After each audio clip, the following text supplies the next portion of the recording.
Tidak usah lagi orang mengajar sesamanya atau mengajar saudaranya dengan mengatakan, kenallah Tuhan. Kenallah Tuhan, sebab mereka semua besar kecil akan mengenal aku. Jadi orang-orang Yahudi, orang Israel, Yehuda dalam hal ini, jangan lagi saling mengajar kenallah Tuhan. Kenapa? Karena orang Yahudi memang sudah mengenal Tuhan. Salam satu Tuhan.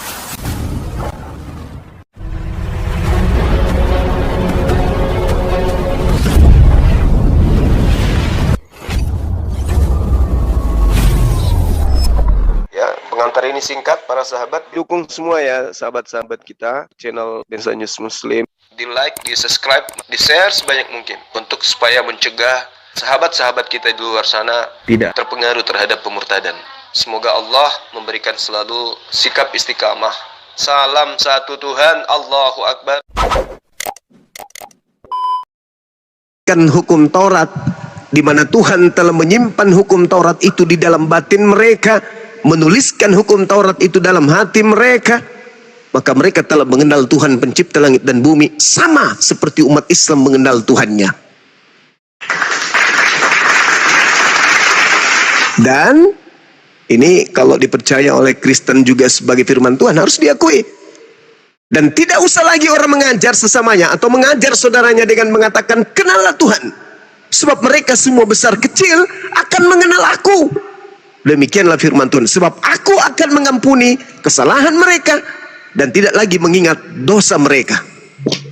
Artinya tak ada dosa lagi bagi Bani Israel yang menekankan kemudian hukum Taurat. Wajar saja kemudian Yesus mengatakan apa? Di dalam Matius 5 nomor 19 kata Yesus, barang siapa yang tidak meniadakan hukum Taurat meskipun yang paling terkecil dan mengajarkan kepada orang lain dan melakukan segala perintah-perintah yang ada di dalamnya, maka mereka akan menempati tempat tertinggi dalam kerajaan surga. Subhanallah.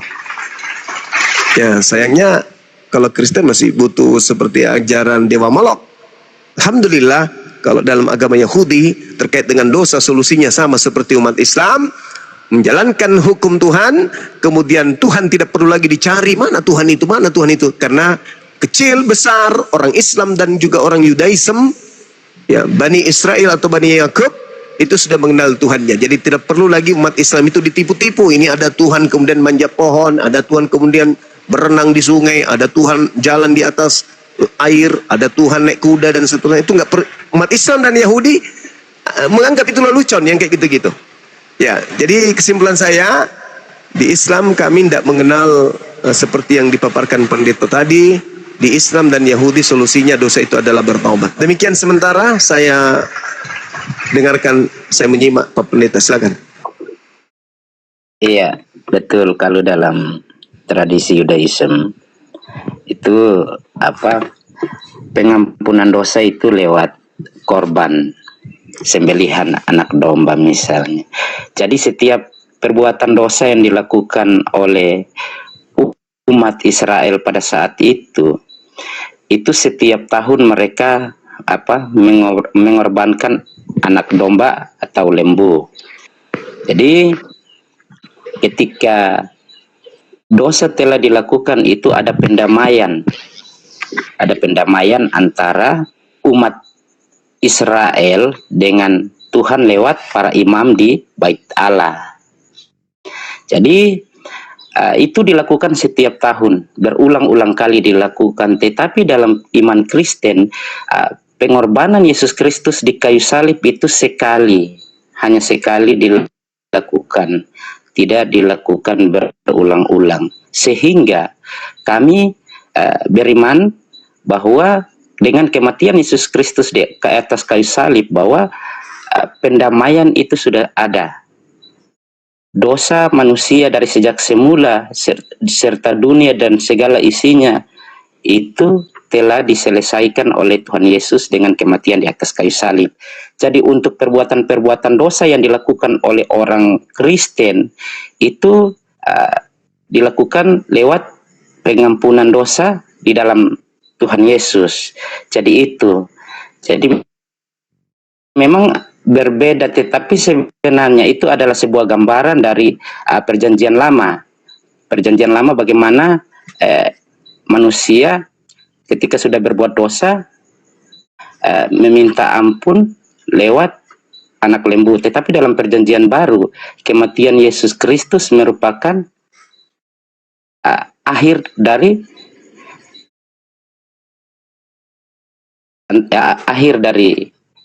manusia dengan Tuhan. Ada hubungan yang telah terputus.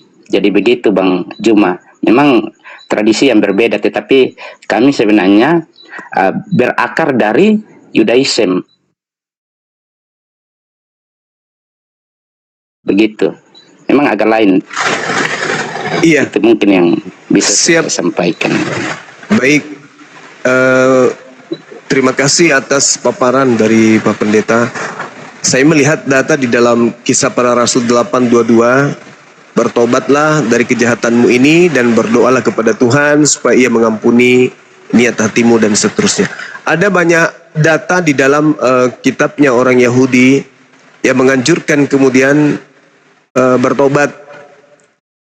Mazmur 34:15, jauhilah yang jahat dan lakukanlah yang baik. Carilah perdamaian dan berusahalah mendapatkannya. Yeskil 18:21-23. Tetapi jikalau orang fasik bertobat dari segala dosa yang dilakukannya dan berpegang pada segala ketetapanku serta melakukan keadilan dan kebenaran, ia pasti hidup. Ia tidak akan mati. Segala durhaka yang diperbuatnya tidak akan diingat-ingat lagi terhadap dia. Dia akan hidup karena kebenaran yang dilakukannya. Apakah aku berkenan kepada kematian orang fasik? Demikianlah firman Tuhan. Bukankah kepada perbuatannya supaya ia hidup? Jadi dalam kitab Yehezkiel 18, Tuhan menginginkan kemudian orang-orang fasik itu bertaubat dari segala dosanya, lalu berpegang kepada segala ketetapan Tuhan dan melakukan keadilan dan kebenaran. Orang tersebut pasti tidak mati. Ini dalil. Ini sama persis dalam Islam. Jadi ngapain kemudian umat Islam itu harus berpikir percaya kepada Tuhan yang turun ke bumi mati untuk menebus dosanya? Umat Islam nggak perlu repot untuk melakukan hal seperti itu. Umat Islam cukup bertaubat saja. Bertaubat dengan sungguh-sungguh, maka mereka akan terampuni dosanya. Nah, kebetulan Nabi Muhammad SAW diutus ke muka bumi ini memang untuk mensucikan manusia. Wa yuzakkihim, Al-Quran surah Al-Jumu'ah ayat 2. Nah, ini adalah hal yang menarik.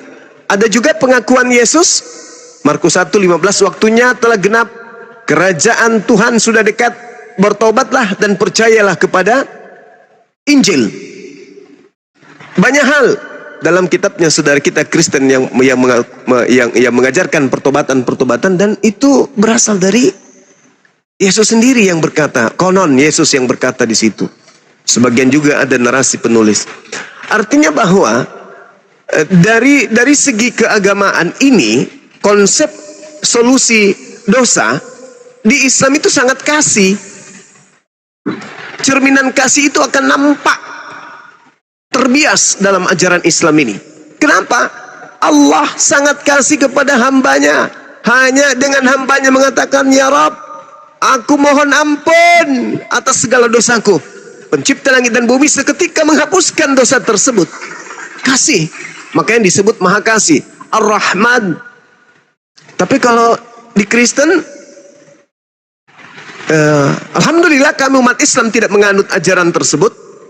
Ajaran di mana Tuhan mereka harus turun ke bumi mati untuk menebus dosa. Ya, selevel dengan domba-domba yang dikorbankan oleh Bani Israel, lembu, sapi untuk menebus dosa-dosa mereka. Ini agak susah untuk diterima oleh umat Islam khususnya.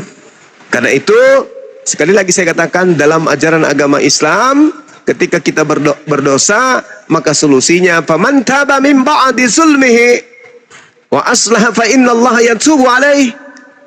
Innallaha ghafurur rahim. Allah itu Maha Pengampun, Allah itu Maha Penyayang. Maka cukup kemudian kita mengatakan, ya Rabb, ya Allah, saya bertobat. Oleh karena kasih sayangnya dosa kita kemudian diampuni. Ya, sekali lagi kami umat Islam bersyukur tidak harus korban Tuhan untuk nebus dosa kami. Saya percaya saya punya kasih memaafkan kepada Bang Alif ini dalam Yudas pasal 1 ini. ayat yang keempat ini. Seperti guru-guru palsu ini. Nggak apa-apa, itu kitab saya. Jadi apa yang saya terangkan, Anda mau terima dan tidak terima, ya nggak apa-apa, itu dari Anda. Sebab ayat Alkitab menyatakan jika Anda mempunyai telinga untuk mendengar, ya menyimpan. Jikalau tidak mempunyai telinga, ya itu masalah keimanan Anda. Saya tidak ikut campur ya. Oke, baik. Waktu saya balikan ke Bang Zuma. Oke, saudara, salam kenal. Jadi gini, silakan aja dengan pola kekristenan ini, ya, dengan berbagai macam agama, ya, menarik juga untuk para pemikir memilih kemudian mana jalan yang harus mereka pakai dalam kehidupan mereka untuk kembali kepada Tuhan pencipta langit dan bumi. Tak ada paksaan dalam memilih agama itu. Namun dalam hal ini, orang yang beragama itu kudu wajib agama ini disandingkan dengan akal. Karena akal ini bukan buatan manusia. Akal ini adalah serpihan cahaya ilahi yang dititipkan oleh pencipta kita untuk kita kembali jadikan sebagai kendaraan menuju kepada sang pencipta. Tadi di awal saya menyajikan sebuah data. Sesungguhnya akan datang waktunya, demikianlah firman Tuhan, aku akan mengadakan perjanjian baru dengan kaum Israel, kaum Yehuda. Islam Kristen tak ada di situ. Bukan seperti perjanjian yang telah kuadakan dengan nenek moyang mereka pada waktu aku memegang tangan mereka untuk membawa mereka keluar dari tanah Mesir. Perjanjianku itu telah mereka ingkari meskipun menjadi Tuhan yang berkuasa atas mereka. Demikianlah firman Tuhan. Tetapi beginilah perjanjian yang kuadakan dengan kaum Israel sesudah waktu itu. Nah, ini perjanjian kedua. Demikianlah firman Tuhan. Aku Tuhan akan menaruh Tauratku dalam batin mereka dan menuliskannya dalam hati mereka. Maka aku akan menjadi Tuhan mereka dan mereka akan menjadi umatku. Bila mana itu terjadi? Terjadi. Dan apa akibatnya jikalau itu terjadi? Maka kata Tuhan, tidak usah lagi ada orang mengajar sesamanya atau mengajar saudaranya dengan mengatakan, kenallah Tuhan itu yang mana. Sebab mereka semua besar kecil akan mengenal aku. Makanya ketika orang Yahudi disajikan tentang konsep Kristen, orang Yahudi tidak mau terima. Orang Kristen mengajarkan Yahudi, ya paman, ini Tuhan kita loh, yang mana? Yang disusui sama Maria. Oh kenapa bisa? Ya, dia adalah firman yang nusul menjadi daging dan dia telah jadi manusia Tuhan kita ini. Kata Yahudi, bawa bungkus Tuhan mau. Jangan kau samakan Tuhanku dengan Tuhan kalian. Karena kami orang Yahudi, berdasarkan dalil Yeremia 31 ini, baik kecil maupun besar, kami semua sudah tahu tentang Tuhan. Bahwa Tuhan itu bukan manusia. Tuhan itu bukan anak manusia. Tuhan itu maha menghidupkan, bukan dihidupkan. Tuhan itu maha mematikan, bukan mematikan. Tuhan itu memberi, bukan meminta. Nah itu, jadi ngapain lagi kita mengajarkan tentang Tuhan itu yang mana? Tuhan itu harus dikenal. Padahal kami sudah mengenalnya. Demikianlah firman Tuhan. Sebab aku Tuhan akan mengampuni kesalahan mereka dan tidak lagi mengingat dosa mereka. Jadi bagaimana mungkin ajaran Kristen bersumber dari sini?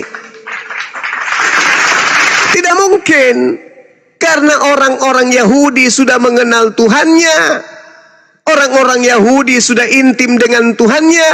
Orang Yahudi tahu Tuhan itu bukan manusia, bukan anak manusia.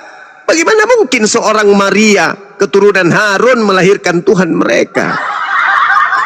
Oleh karena itulah kemudian ketika mereka mengenal Tuhan, karena Torah sudah ada di dalam batin mereka, karena Torah sudah dituliskan dalam hati mereka, maka dosa-dosa mereka dihapuskan. Itu. Lalu gimana solusi di Kristen? Oh, ternyata berbeda. Ya silakan aja dengan pola Kristen. Saya melihat pola yang ada di Kristen ini sama seperti ketika kita berbicara tentang dewa Molok yang ada dalam Imamat 18. Ketika Tuhan marah, ketika Tuhan murka, ketika dewa ingin mendamai dengan makhluknya, maka dewa kemudian minta persembahan darah manusia. Padahal solusinya sederhana pun, sama seperti Islam diuraikan dalam Al-Quranul Karim seperti yang saya jabarkan tadi. Faman taba min ba'di zulmih wa aslaha fa innallaha yatubu alaihi. Innallaha ghafurur rahim. Kenapa harus Tuhan turun menjadi manusia lalu mati dibunuh manusia? Kalau Tuhan itu Maha Pengampun. Untuk apa? Sebagaimana kemudian dalam kitabnya orang Yahudi 2 Tawarik 7:14, dan hambaku yang atas namaku disebut merendahkan dirinya, berdoa dan mencari wajahku, lalu berbalik dari jalan-jalannya yang jahat, maka aku akan mendengarkan dari surga, dari langit, dan mengampuni dosa mereka serta memulihkan negeri mereka. Tak ada masalah pun, sederhana itu. Kok jadi Tuhan turun ke bumi, jadi manusia, diobok-obok manusia, ditampar, diludahin, diseret, ditonjok, kemudian digantung, ditombak, dibunuh. Tapi kita hargai, itu adalah konsep dalam agama Kristen, berbeda konsep solusinya tentang dosa di dalam agama Yahudi dan juga di dalam agama Islam. Sekali lagi, saya katakan kepada saudara, walaqad ahidna ila Adam min qablu fanasiyah walam najid lahu walam najid lahu azma. Gitu dalilnya. Dikatakan bahwasanya sungguh aku Allah telah memerintahkan Adam dahulu agar tidak mendekati kemudian pohon keabadian. Tetapi karena Adam alaihissalam lupa, jadi dikatakan Al-Quran lupa, dan aku Allah tidak mendapati padanya tekad yang kuat. Artinya bahwa tidak patut kemudian dihukumi orang yang lupa. Makanya Adam di Islam itu tidak mewarisi dosa. Tak ada dosa yang diwariskan oleh Adam, nggak ada. Sehingga sahabatku, mungkin ada pertanyaan yang membuat Anda bisa tersadarkan dari pola pemikiran tentang pewarisan dosa ini. Yaitu adalah ketika saudara melakukan dosa hari ini, bagaimana solusi kemudian dosa Anda itu terhapuskan? Jabaran dari itu adalah, andai saja Yesus tidak turun ke bumi mati di atas tiang salib, lalu Anda berdoa bertaubat berdasarkan kitab yang ada dalam kitabnya Yahudi, pertanyaan saya, apakah Tuhan yang Maha Pengampun akan mengampuni dosa Anda tanpa melalui kematian Yesus atau tidak? Jawab. Dosa saya sudah dihapuskan ya. Jawab di Lukas pasal 16 ya, mengatakan jangan lupa tentang dosa kita. Jadi dosa kita sudah dihapuskan. Jadi perintah Bapa itu yang harus kita lakukan sebagai orang Kristen. Jadi kalau saya mengatakan ini buat Bang Suma ke depannya, jangan lagi untuk menjeleki agama orang gitu. Itu bahaya sekali, itu tentang Tuhan. Gitu Bang Suma. Kalau Anda berbicara tentang perintah Tuhan yang Anda harus lakukan, perintah Bapa dalam hal ini, Bung, ada perintah yang harus Anda pahami di dalam Imamat 18. Imamat 18 itu adalah perintah. Nomor 21-nya, jangan kau serahkan seorang dari anakmu untuk dipersembahkan kepada dewa Molok, supaya jangan engkau melanggar kekudusan nama Elohim, di mana akulah Tuhan. Itu dalil. Ya, sesuai dalam Apakah Anda mentaati perintah ini? Yohanes 8 itu mengatakan itu tentang keturunan Bapak Abraham yang tidak berasal dari Allah. Jikalau saya ini kan keturunan Abraham, kalau abang kalau bukan keturunan Abraham berarti abang tidak berasal dari Allah itu. Alkitab menyatakan begitu. Anda keturunan Abraham dari silsilah mana? Ishak atau Ismail? Ya, saya Bapak Abraham, Bapak segala bangsa. Iya, maksud saya, Anda dari silsilah mana ini? Ishak atau Ismail? Itu saya mempertuhankan Tuhan Yesus. Oh, ini kok jadi kacau balau ini. Ya, kalau Ismail dengan siapa tadi katanya? Yehuda ya. Iya, Bung. Anda saya bacakan dalil di dalam Yeremia 31. Jangan lagi kemudian Anda ada yang mengajarkan kenalilah Tuhan. Karena Yahudi itu sudah ditanamkan di dalam batin mereka, dan Allah berbicara ke dalam hati mereka, bahkan menuliskan tentang Tuhan itu di dalam hati mereka. Yeremia 31 nomor 33. Ya, Abang Suma memperkenalkan Tuhan Abang Suma kepada orang-orang enggak?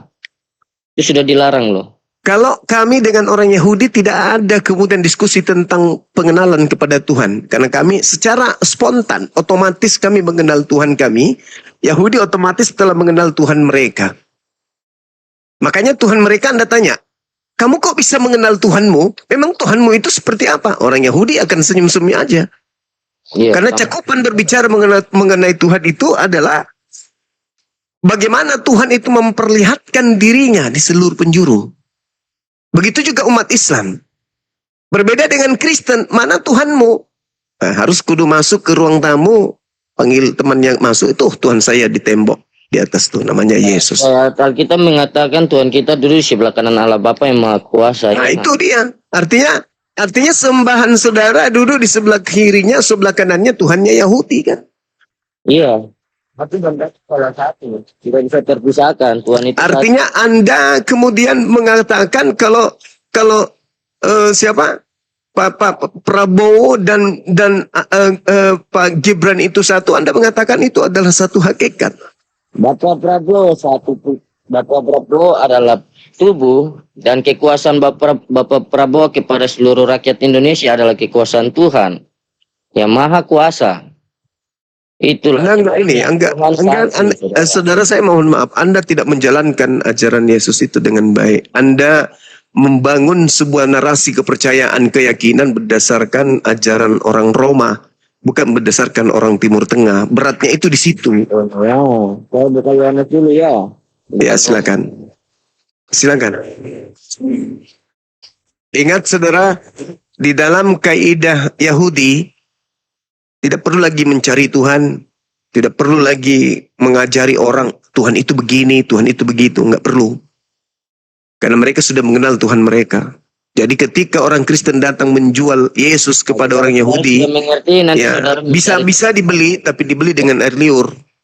Iya, orang sudah mengerti ya. Kemarin nanti cari saja dalam Alkitab. Aku dan Bapa adalah satu. Satu apa? Ya, tidak bisa terpisahkan. Satu. Ya, satu apa bang? Satu kekuasaan seperti bawa Prabowo. Yesus berkata, aku tidak dapat berbuat apa-apa dari diriku sendiri. Ya, sebab lah katanya satu dengan yang Maha Kuasa.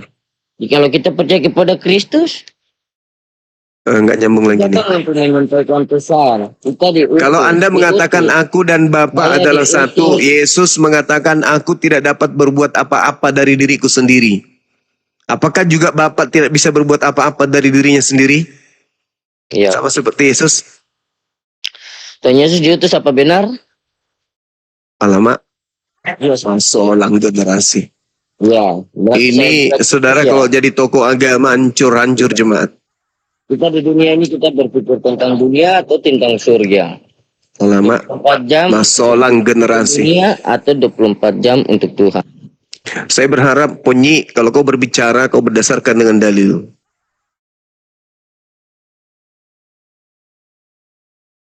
Oke, saudara pendeta mungkin masih bisa diskusi. Silakan Pak Pendeta. Iya Bang Suma. Ya. Jadi saya tetap beriman kepada Tuhan Yesus karena di luar Yesus itu tidak ada jaminan keselamatan. Jadi itu yang menjadi dasar iman saya bahwa Yesus sendiri berkata di dalam Yohanes 15 bahwa ketika kita tinggal di dalam Dia dan Dia di dalam kita, maka kita tidak dibuang keluar, Bang. Jadi itu yang menjadi dasar iman saya terhadap Tuhan Yesus. Iya. Jadi gini, dalil yang Anda sajikan tidak ada keselamatan di luar Yesus itu kan dalil internal Anda kan ya? Iya betul. Oke. Kami pun punya dalil. Iya. Innal ladzina qalu rabbuna Allah tsumma istaqamu tatanazzalu alaihimul malaikatu alla takhafu wa la tahzanu wa abshiru bil jannah lati kuntum tu'adun. Artinya gini, Anda punya dalil. Kami juga punya dalil. Anda mengatakan tak ada keselamatan di luar Yesus. Terima kasih. Itu sama halnya Anda telah meludah ke atas dan jatuh ke wajah Anda sendiri. Kenapa saya katakan demikian? Karena Yesus itu datang hanya untuk kaumnya Bani Israel. Anda bukan di dalam kaum Israel. Anda salah. Telah menjadikan dalil itu kemudian sebagai patokan dalam kepercayaan, keyakinan Anda. Tapi saya maklum, Anda adalah seorang Kristen. Ketika saudara mengatakan tidak ada keselamatan di luar Yesus, waduh, celaka itu bang. Kalau Anda mengatakan Islam di luar Yesus, memang kami bukan pengikutnya. Tapi kami punya pegangan. Innalladzina qalu Rabbunallah thumma istaqamu. Apa kata Allah? Wa abshiru bil jannah. Oke, kami tidak selamat karena Yesus. Oke, tapi kami punya jalan sendiri. Alladzina amanu, alladzina qalu Rabbunallah. Barang siapa yang berkata, Allah adalah Tuhanku, beritakan kabar gembira itu kepadanya tentang surga. Wa abshiru bil jannah. Kami punya pegangan sendiri. Nah sekarang Anda bukan orang Yahudi. Yesus mengatakan, aku diutus hanya kepada domba yang sesat dari umat Israel. Lukas 2, nomor 33. Lukas 1, nomor 33. Yesus diutus menjadi raja bagi kaum Yakub untuk selama-lamanya. Lalu Anda pegangannya kemana? Ke Yesus. Yesus hanya untuk Bani Israel. Artinya ada cinta yang tak tersambut oleh Yesus. Berat ini bang. Berat. Apalagi Anda seorang tokoh. Kalau umat Islam sederhana. Al-Quran datang. Surah Al-Jum'ah ayat 2. Allah subhanahu wa ta'ala menjelaskan kemudian kepada kami umat Islam. Huwaladzi ba'atha fil ummiyin rasulam minhum yatslu alaihim ayatihi. Ini kuncinya. Wa yuzakkihim. Yesus hanya untuk Bani Israel. Akulah jalan, akulah kebenaran, akulah hidup. Tidak ada yang sampai kepada Bapa. Itu ucapan untuk siapa? Itu ucapan untuk kaumnya. Karena kaumnya menolaknya. Kaumnya kemudian terpecah menjadi dua. Ada yang menerima, ada yang tidak menerima. Ada juga kemudian yang netral dalam hal ini. Berbeda dengan kami baginda Rasulullah Muhammad sallallahu alaihi wasallam. Wa yuzakkihim. Tujuannya untuk mensucikan kami. Belum lagi kemudian diterangkan kul in kuntum tuhibbunallaha fattabi'uni yuhibbukumullah wa yaghfir lakum dzunubakum. Allahu ghafurur rahim. Ketika Anda ingin diselamatkan oleh pencipta langit dan bumi, ingin dicintai olehnya, tabi'uni, maka ikutlah kepada baginda Rasulullah Muhammad sallallahu alaihi wasallam. Jelas itu. Ulaika hum, kepada mereka lah kemudian Allah menjanjikan surga. Jelas. Nah sekarang kalau Anda mengatakan di luar Yesus tak ada keselamatan. Dengan kata lain, Anda sedang mengatakan kami Kristen tidak selamat. Karena di luar Yesus. Nah, sementara Anda di luar Yesus. Anda bukan kaumnya. Anda sepihak, boleh. Tetapi apakah Yesus dalam kaitannya dengan kaitannya dengan hal ini adalah bahwa Yesus kelak akan mengusir kelompok yang mengaku diri yang pengikut Yesus, bermujizat, bernubuat, dan mengusir setan atas nama Yesus? Benarkah itu terjadi? Benar. Dalilnya ada dalam Bible saudara. Al-Quran juga mengatakan wa idza husyiran nasu kanu lahum a'da wa kanu bi ibadatihim kafir. Orang yang kemudian menyembah kepada sesamanya manusia, kata Allah, kelak manusia yang disembah itu akan menolaknya dan mengusirnya dan mengingkari pemujaan terhadap dirinya. Wow, itu kami temukan di dalam kitab saudara. Subhanallah. Jadi kalau hari ini pendeta mengatakan tidak ada keselamatan di luar Yesus, itu sama dengan orang-orang Kristen di atas muka bumi ini tidak selamat. Karena kenapa? Orang Kristen bukan kaumnya Yesus. Sekali lagi saya ingin bertanya kepada Pak Pendeta, nanti boleh tanya kepada saya pertanyaan apapun itu, sesulit apapun silakan Anda pertanyakan. Saya hanya bertanya sederhana. Andai saja kemudian saudara pendeta melakukan dosa hari ini, bagaimana cara Anda kemudian menebus dosa Anda itu? Silakan. Ya. Jadi tebusan dosa sudah ada. Jadi ketika hari ini saya berbuat dosa, Saya tinggal berdoa meminta pengampunan dari Tuhan Yesus dan saya diampuni. Karena Yesus adalah sang penebus itu sendiri. Bisa kasih dalil Pak Pendeta, Itu, anak Bang. sekolah tinggi-tinggi jadi pendeta, tolong mana dalilnya barang siapa yang bertaubat kepada aku maka dosanya aku hapuskan, itu di mana Bang? Wah, memang yang seperti Abang sampaikan tidak tertulis secara langsung. Jelas. Secara tidak langsung atau secara berangsur-angsur? Jadi kalau kami beriman kepada Yesus Kristus, ya kami diampuni dosa sekalipun kami sudah berdosa dan kami meminta ampun kepada Tuhan Yesus dan kami akan mendapat Dalilnya ada nggak itu Bang? ampunan. Ada Bang, tapi saya Coba. nggak pegang Alkitab Bang. Beneran saudara saya ini pendeta?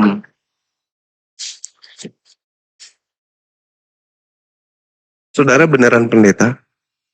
Nah, saya majelis Bang. Oh majelis, iya.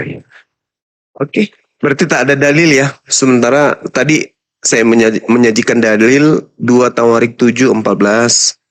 Dan umatku yang atas namaku disebut merendahkan diri, bertobat dan mencari wajahku, lalu berbalik dari jalan-jalan yang jahat, maka aku akan mendengar dari langit dan mengampuni dosa mereka serta memulihkan negeri mereka. Nah, itu satu bagian daripada materi kita untuk edukasi. Sekarang gini Bang, ketika kemudian ada perintah jangan makan babi di dalam Imamat 11 nomor 7. Lalu kemudian orang Roma, orang Yunani, orang Indonesia sebelum Islam datang makan babi. Apakah perintah itu mengikat kepada mereka di luar Yahudi? Atau orang di luar Yahudi itu bebas-bebas aja Bang? Jadi mengenai makan babi atau binatang yang berkuku belah itu memang dalam hukum-hukum Musa. Tetapi dalam perjanjian baru ketika Petrus sedang berdoa, itu yang turun dari langit justru binatang-binatang yang dilarang di dalam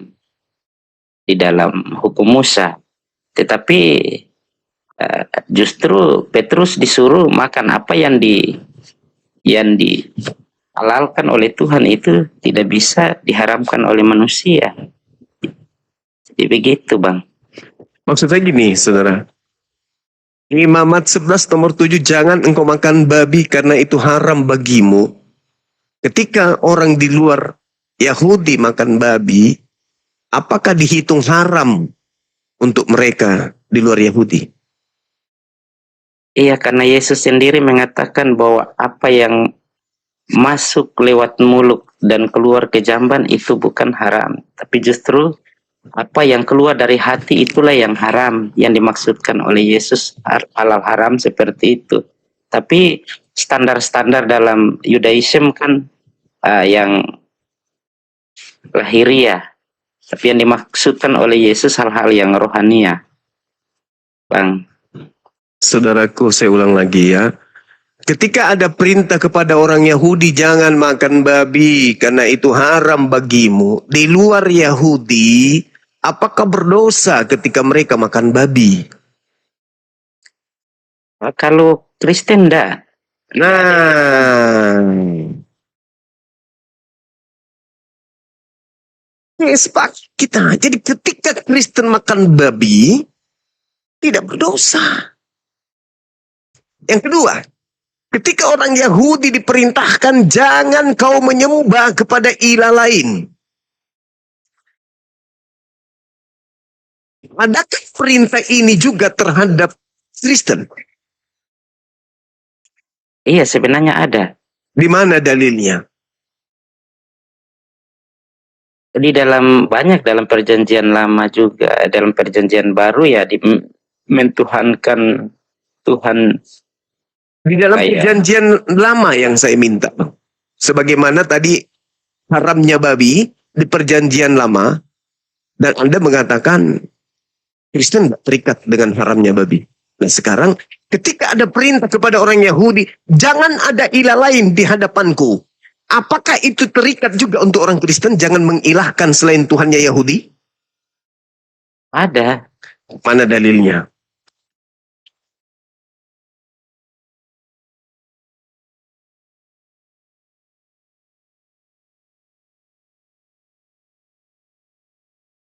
Jadi kalau dalam kekristenan ya memang tidak bisa mentuhankan di luar Tuhan. Nah, Yesus? Patung. Nggak, kalau Yesus ya sang firman itu sendiri. Nah, apakah itu Tuhannya Abraham?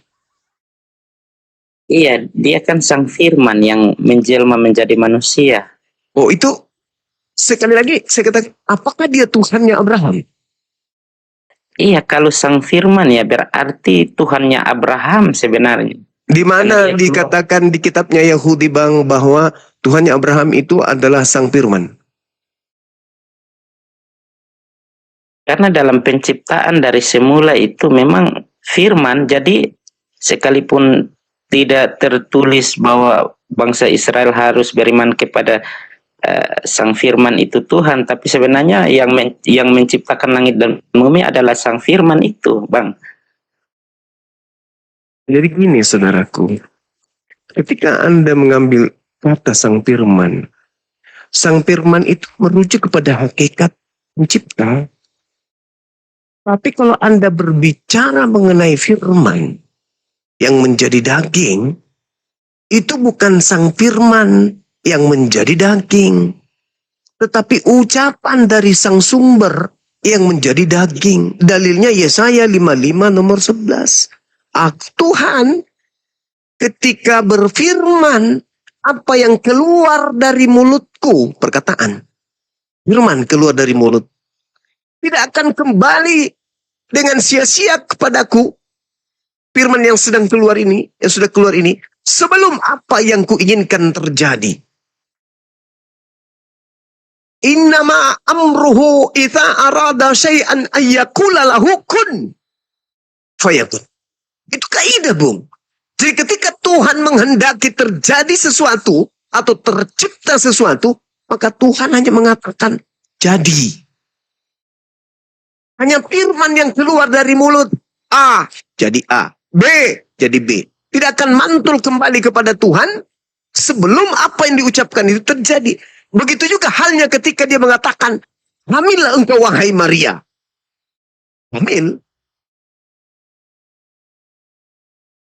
Bukan berarti ketika Anda menganalogikan Tuhan itu seperti manusia, dia berbicara, hamillah Maria. Habis itu dia gulung-gulung, masuk ke perutnya Maria. Bukan kayak begitu.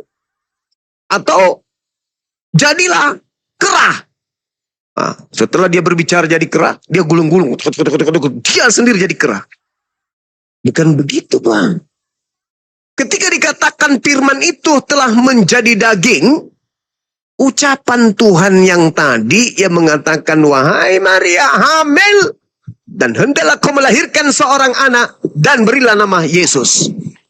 Maka firman Tuhan itu menjadi daging. Ucapan tadi betul-betul teraplikasi dalam keadaan yang konkret.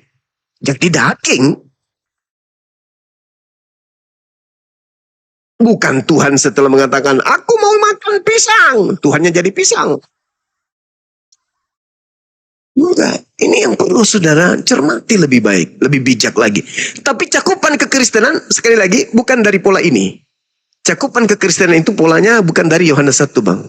Itu hanya hal-hal yang bersumber dari himne Platonius, yang kemudian dijadikan sebagai sandaran untuk mentuhankan Yesus. Padahal sebenarnya yang ditutupi itu adalah Filipi 2 nomor 6, nomor 7, nomor 8. Masolang generasi. Di situ, kalau Anda lihat, pola yang terjadi di sana, itu jauh dari pengajaran orang Yahudi. Dan bukan ajaran orang Yahudi. Itu konsep yang dijual Paulus kepada orang non-Yahudi. Yang memang menyembah kepada dewa-dewa. Theos tidak mempertahankan keteosannya, melainkan mengosongkan dirinya dan turun mengambil rupa hamba dan menjadi manusia. Dan taat. Bahkan taat sampai mati di atas tiang salib. Itu agama saudara. Bukan Yohanes 1 nomor 1. Kalau itu mah sederhana menjawabnya. Ketika Tuhan mengatakan, jadilah gunung, maka firman itu menjadi gunung. Jadilah air, maka firman itu menjadi air. Jadilah kucing, maka firman itu menjadi kucing. Di situ ada dua keadaan. Jadilah firman, jadilah adalah ungkapan perkataan atau firman, kucing adalah objek dari perkataan itu. Maka ketika Tuhan mengatakan jadilah kucing, kucing, jadilah adalah firmannya, kucingnya adalah implementasi dari firmannya. Jadilah hamil, hamil, jadilah daging, jadi daging Yesus. Makanya Yesus mengatakan dalam Yohanes 8 nomor 42. Apa kata beliau? Benarkah? Yohanes 12 nomor 48. Sorry, udah benar. Yohanes 8 nomor 42. Apa kata beliau? Kata beliau bahwasanya aku datang ke atas muka bumi ini bukan atas kehendakku sendiri. Berarti dia bukan firman yang turun menjadi daging, tetapi dia adalah ucapan yang keluar dari mulut Tuhan yang turun menjadi daging. Semisal analogi yang tadi, jadilah kucing. Tuhan gulung-gulung, jadi kucing. Ketika kucing itu berbicara, maka dia akan mengatakan, aku menjadi kucing atas kehendakku sendiri. Nah, itu baru betul. Jadilah monyet. Nah, setelah berbicara jadi monyet, jadi monyet dia. Hilang yang berbicara, yang muncul hanya monyet. Ditanya, kau jadi monyet karena siapa? Ya, karena atas kehendakku sendiri. Jadilah daging. Daging. Gitu dia pintar bicara. Kau jadi daging karena siapa? Oh, bukan atas kehendak sendiri. Berarti daging ini bukan sang Bapa. Bukan sang Bapa. Kenapa? Karena dia mengatakan, aku datang menjadi daging bukan atas kehendakku sendiri. Berbeda kalau dia setelah mengatakan, aku ingin menjadi anak Maria. Simsalabim. Haprak tabak. Jadi Yesus dia tanya, Yesus kau siapa? Aku adalah Bapa. Dan aku datang sebagai manusia atas kehendakku sendiri. Itu baru. Itu baru. Artinya Bapa sudah hilang. Kenapa? Karena Bapa sendiri telah menjadi daging. Telur menjadi dadar. Berarti tinggal dadar. Telurnya sudah hilang. Bukan lagi telur. Dia sudah jadi dadar. Seperti itu saudaraku. Jadi sekali lagi saya katakan bahwasanya konsep yang Anda bangun adalah konsep keyakinan saudara. Silakan aja. Akan tetapi kita nggak bisa masuk konsep Anda itu kita bawa ke ranah Yahudi, itu nggak bisa, apalagi ke ranah Islam. Itu sangat luar biasa, nggak bisa. Maka apa solusi dosa? Solusi dosa itu adalah bertaubat. Bertaubat. Jangan pernah bermimpi dosa Anda akan ditebus orang lain. Itu tidak bijak. Itu namanya tidak bertanggung jawab terhadap perbuatan Anda yang kemudian merampok orang lain yang harus menanggung perbuatan Anda. Itu bukan perbuatan terpuji. Silakan. Iya, dalam pemahaman kekristenan sang firman, karena Allah itu kan terdiri dari firman dan roh. Jadi sang firman itu yang menjadi manusia, Bang. Jadi yang kami percaya, kami imani bahwa Yesus adalah Tuhan itu sendiri. Bukan kami menuhankan seorang manusia, tapi memang Yesus itu adalah Tuhan. Jadi apapun yang menjadi misalnya pemikirannya abang ya terserah, tetapi intinya yang menciptakan langit dan bumi adalah sang firman itu sendiri, dan kami percaya bahwa sang firman itu adalah Yesus Kristus. Jadi begitu, Bang. Oke. Jadi dia, oke. Iya. Ya, dua hal yang menarik di sini. Yang pertama adalah firman dan roh. Mohon maaf, bukan saya menggurui. Tapi diskusi agama, kita harus mendudukkan kebenaran itu sebagai mutlak jalan untuk menuju kepada Tuhan. Ketika kita berbicara mengenai firman, apa sih firman ini? Oh, firman ini perkataan. Nah, Tuhan Anda terdiri dari dua unsur. Unsur pertama adalah perkataan, unsur kedua adalah roh. Perkataan adalah untaian, ucapan, atau lisan Ya, baik yang disuarakan maupun yang tidak diusulkan. Itu firman. Makanya disebut firman dalam hati. Jika Anda mengatakan Tuhan saya adalah firman dan roh, berarti tarannya rendah. Kenapa rendah? Kataan itu bukan Tuhan. Roh itu juga bukan Tuhan. Roh itu makhluk halus. Jadi dua-duanya adalah makhluk. Perkataan adalah makhluk. Roh juga adalah makhluk. Berarti Anda penyembah makhluk. Berarti Anda meninggalkan kaidah yang tadi. Jangan ada ilah lain di hadapanku. Makanya saya bertanya, apakah ketika Anda membuat ilah selain daripada Tuhannya Yahudi, Anda berdosa? Tidak dong. Karena Anda bukan Bani Israel. Tetapi ketika Islam datang, perintah untuk menuhankan pencipta langit dan bumi, yang maha suci lagi maha tinggi, Anda masih menyembah makhluk berupa perkataan dan roh, makhluk halus, maka Anda sudah berdosa. Dulu, sebelum Tuhan mengutus Nabi Muhammad SAW, Anda tidak berdosa. Karena tidak ada Nabi yang datang untuk Anda. Nabi Musa hanya untuk kaumnya. Yesus hanya untuk kaumnya. Sehebat apa perintah yang ada pada zaman itu berlaku hanya untuk kaumnya. Coba, tolong, tunjukkan kepada saya adanya perintah Yesus kepada orang di luar Yahudi. Gak ada itu, Bang. Gak ada. Perintah Yesus itu selamanya untuk kaumnya Bani Israel. Terkecuali ada non-Yahudi yang datang minta tolong, Yesus pun Yesus tolak. Usirlah dia. Dari tadi dia teriak mengikuti kita. Aku diutus hanya kepada domba yang sesat dari umat Israel.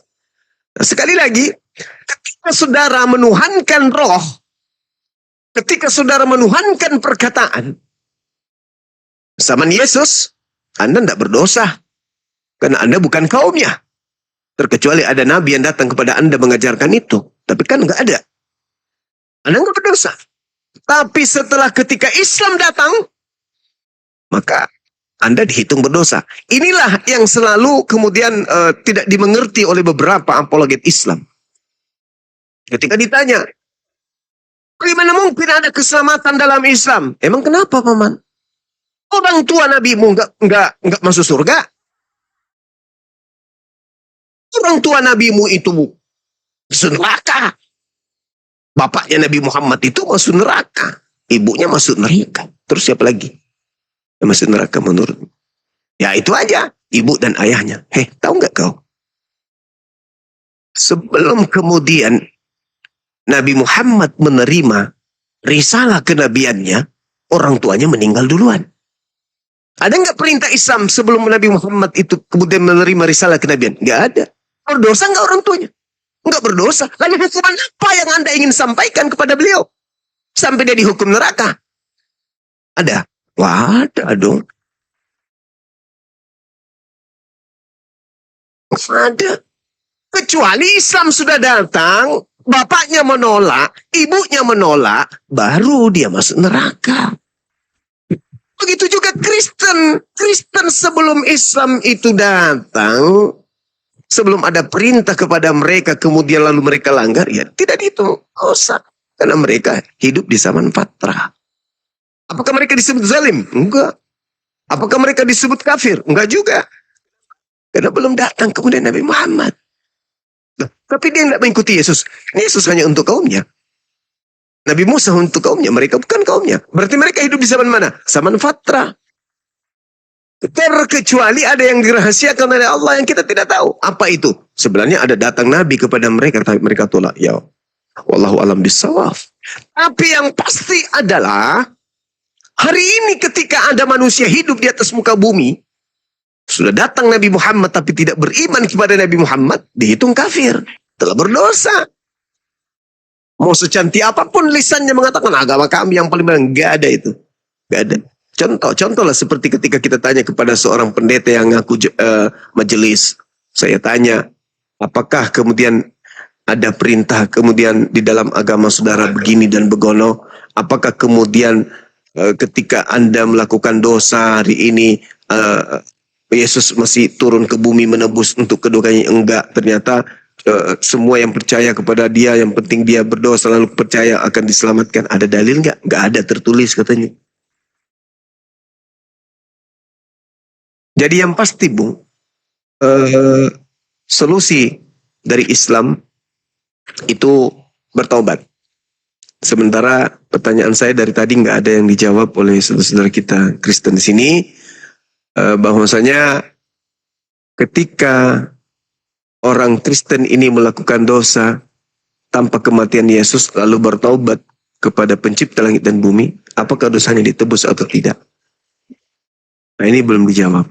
Kalau ternyata dengan mengangkat tangan, wahai Tuhan pencipta langit dan bumi, ampunilah segala saudara-saudaraku, dan aku berjanji tidak akan mengulanginya lagi, dan ternyata dihapuskan, maka sia-sialah kematian Yesus. Tuh. Itulah yang ingin saya sampaikan malam ini. Silakan.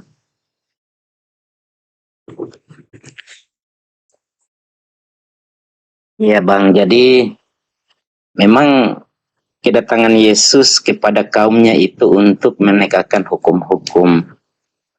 Ya, tetapi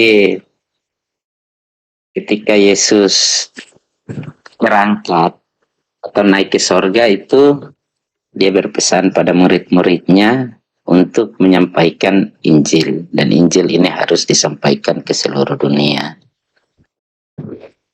Jadi itulah yang menjadi dasar Kristenan bahwa kami beriman kepada Yesus Kristus karena dia telah memberikan amanat agung kepada murid-muridnya untuk menyampaikan kabar sukacita, kabar baik kepada seluruh bangsa.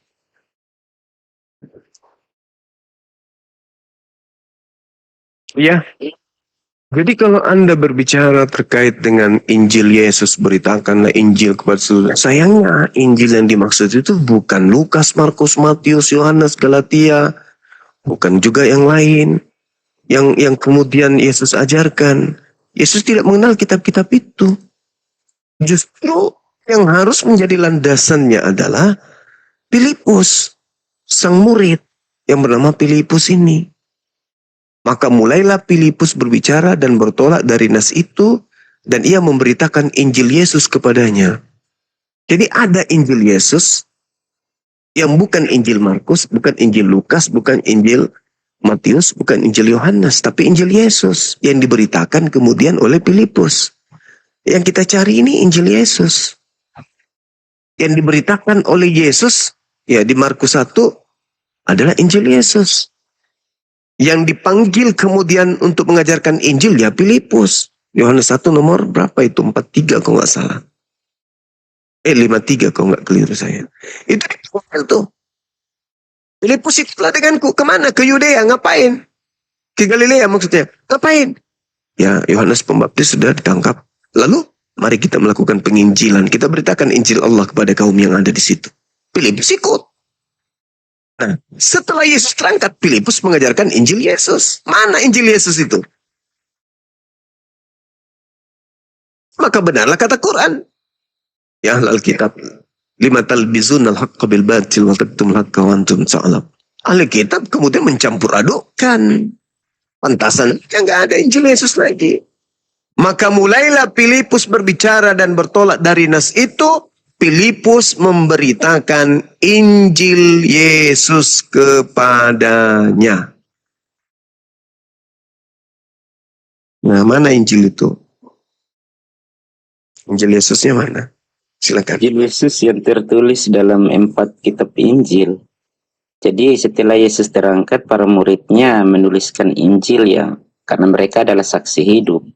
Jadi apa yang telah disampaikan, apa yang difirmankan oleh Yesus itu sendiri, mereka mencatat. Kemudian dari kisah itu, seluruh orang Kristen yang menerima ajaran itu, artinya orang-orang yang menerima ajaran Injil ini, menerima Yesus sebagai Tuhan. Saudaraku, lembutkan sedikit hatinya. Kalau saudara mengatakan Injil yang dimaksud kemudian Yesus itu adalah 4 Injil ini, sederhana untuk membongkar bahwa bukan. Apa buktinya? Coba Anda lihat di dalam Lukas 2, nomor 21, 22. Ketika genap 8 hari, dan ia harus disunat, ia diberi nama Yesus. Dia diberi nama Yesus, yaitu nama yang disebut oleh malaikat sebelum ia dikandung ibunya. Ini ucapan siapa? Ucapan Lukas. Dan ketika genap waktu pentahiran, menurut hukum Taurat, mereka membawa Yesus ke Yerusalem untuk menyerahkannya kepada Tuhan. Ini bukan ucapan Yesus. Ini ucapan Lukas ini. Yang sementara harus diberitakan adalah Injil Yesus, jangan Injil Lukas. Jadi jangan memaksakan konsep doktrin dogma ketika berdiskusi dengan kami umat Islam. Karena kami belajar Bible. Kami paham Bible, kami ngerti Bible itu. Yang susah di Bible, bahasa Indonesianya. Kalau ada sesuatu yang agak berat, besok direvisi supaya kita lebih paham lagi.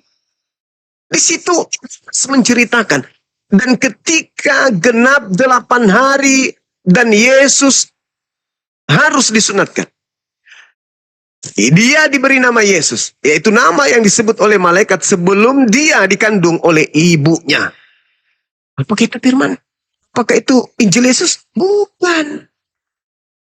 Kalau dia Injil Yesus, dan ketika genap 8 hari, aku disunatkan, aku diberi nama Yesus, yaitu nama yang diberikan oleh malaikat sebelum aku dikandung oleh ibuku. Nah, itu baru terindikasi Injil Yesus.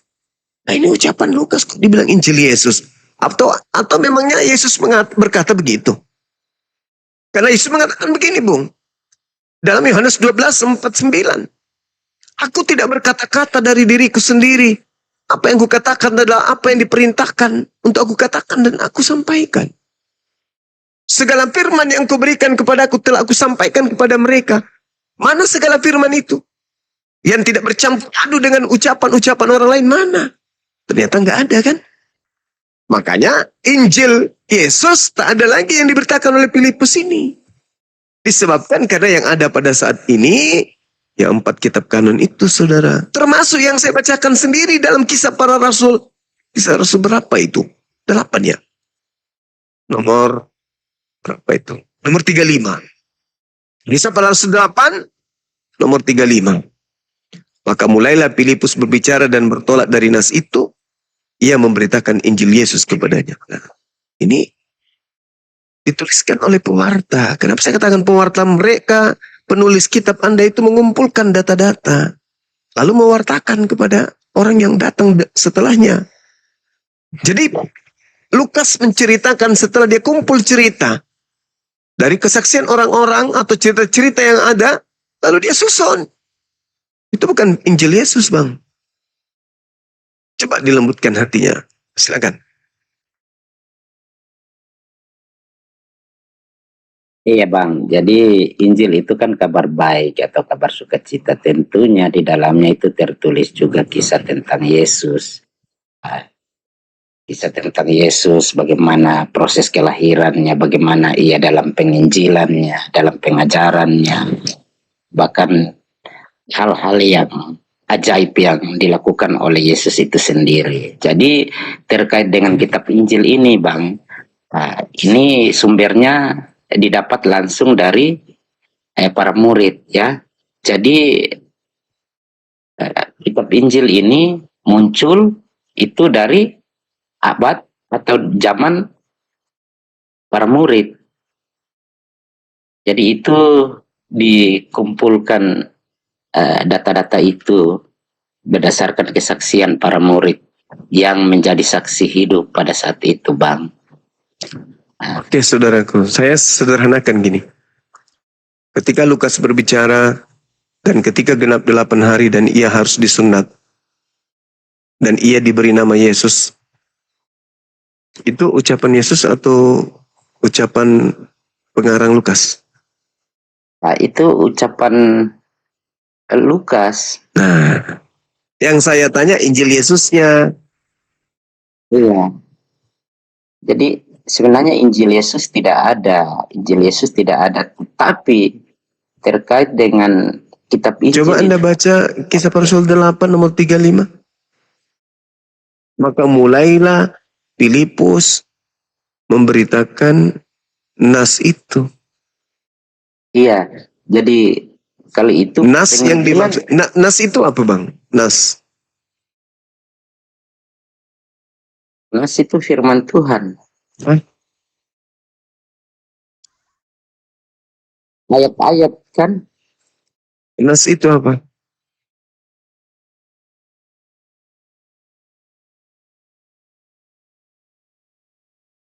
Ada yang tahu?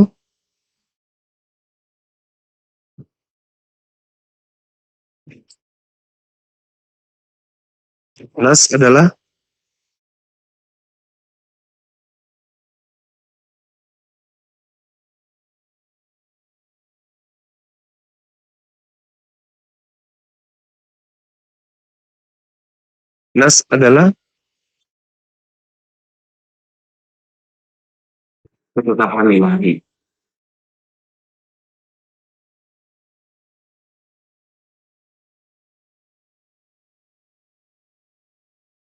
Nas adalah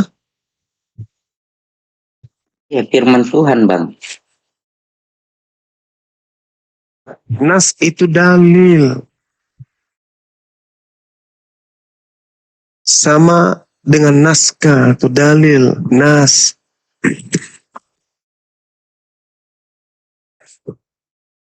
Jadi kita di dalam kitab saudara, di Kisah Para Rasul 8 nomor 35, maka mulailah Filipus berbicara bertolak dari dalil itu, dalil naskah.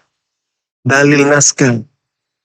Dia memberitakan Injil Yesus kepadanya. Berarti ada naskah yang terdiri dari untaian firman yang terlontar dari mulut Yesus. Itu. Mana nas itu? Iya, dalam yang tertulis semua di dalam kitab Injil itu kan, Bang.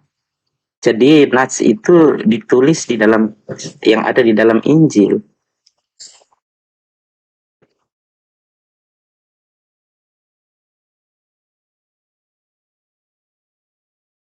Iya.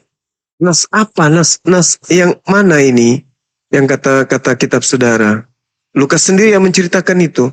Filipus memberitakan Injil Yesus. Injil Yesus. Jadi ucapan-ucapan Yesus yang ada dalam kabar baik itu adalah bagian dari nas, Bang. Nats. Artinya bercampur aduk dengan ucapan pengarang kan? Iya, memang di situ Nah, juga menceritakan tentang sejarah Kristus atau Yesus. nah itu dia. Artinya Penginjilan Yesus, kemudian ucapan-ucapan Yesus juga ada, perbuatan-perbuatan ajaib yang dilakukan ditulis semua, Bang. iya, artinya bercampur aduk kan? Iya, karena memang ditulis seperti itu dalam kitab-kitab. Oke. Kembali kepada tema kita, bahwasanya dalam kaidah Islam, dosa itu dihapus dengan cara bertaubat, sedangkan di Kristen dosa dihapus dengan Tuhan mereka turun ke bumi, mati untuk menumpahkan darahnya di atas tiang salib untuk menghapus dosa mereka. Betul ya? Iya, Oke. Sayangnya itu semua tertolak oleh ajaran yang ada dalam kitabnya orang Yahudi, begitu juga terhadap ajaran Yesusnya sendiri. Tapi nggak apa-apa, ini adalah keyakinan kita. Silakan dengan keyakinan saudara, kami dengan keyakinan kami, bahwa dosa diampuni oleh Allah pencipta langit dan bumi ketika kita bertaubat untuk menyesali dan tidak melakukan lagi kesalahan tersebut.